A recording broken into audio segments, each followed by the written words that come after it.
নমস্কার বন্ধুরা, মামন শাহ ব্লগে তোমাদের সবাইকে স্বাগত। তোমরা কেমন আছো বন্ধুরা? আশা করি ভালো আছো, সুস্থ আছো ও আনন্দে আছো। আমিও ভালো আছি বন্ধুরা। এই যা ঠান্ডা পড়েছে আর আমার ব্যথা বিষে বন্ধুরা, তো খুবই জর্জরিত হয়ে পড়েছি। তা তোমাদের আমি ভাবছি যে আমার বন্ধুদের সাথে আমার শেয়ার না করলে আমার একটু ভালো লাগে না। আমার বন্ধুদের সাথে আমার যা হচ্ছে তাই শেয়ার করি। বন্ধুরা দেখো, আজকে দুপুরের কি কি মেনু করলাম, অনেক দেরি হয়ে গেছে, এইমাত্র স্নান করে উঠলাম। দেখো বন্ধুরা, আজ কি কি মেনু হয়েছে। এই যে সাদা ভাত, দুপুরের মেনু সাদা ভাত,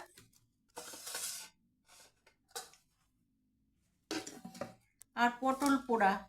পটল পোড়া তোমরা কে কে খেয়েছো জানো বন্ধুরা? পটল পোড়া করে আমার মনটা খারাপও লাগে। আমার বড় ভাইটা পটল পোড়া খুব ভালোবাসে।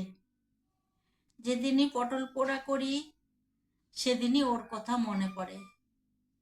তোমাদের সাথেও একটু শেয়ার করলাম বন্ধুরা। বোঝোই তো ভাই বোনের সম্পর্ক কেমন।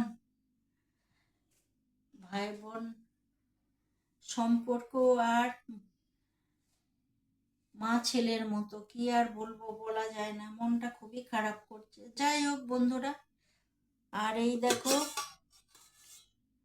হয়েছে ডিমের ঝোল, ডিম আমলেট করে ঝোল হয়েছে, ডিম অমলেটের ঝোল, আলু দিয়ে ডিম অমলেট দিয়ে ধনে পাতা দিয়ে ঝোল তাড়াতাড়ি করে কি আর করবো। আর এই যে ধনে পাতার চাটনি বন্ধুরা, ধনে পাতার চাটনি হয়েছে। কালকে বাটা মাছ হয়েছিল বন্ধুরা, তা শরীরটা অতটা ভালো না, বাটা মাছটা খেয়েছে কাল একটু, আর রয়েছে সেটাও ফ্রিজ থেকে বের করে গরম করে রাখলো। যে যেমন খাই সেটা তোমাদের সাথে শেয়ার করলাম না বন্ধুরা। যাই হোক, এই অবধি রাখলাম বন্ধুরা। তোমরা খুব ভালো থেকো, সুস্থ থেকো। বাই বন্ধুরা, দেখা হবে আবার নতুন কোনো ব্লগে।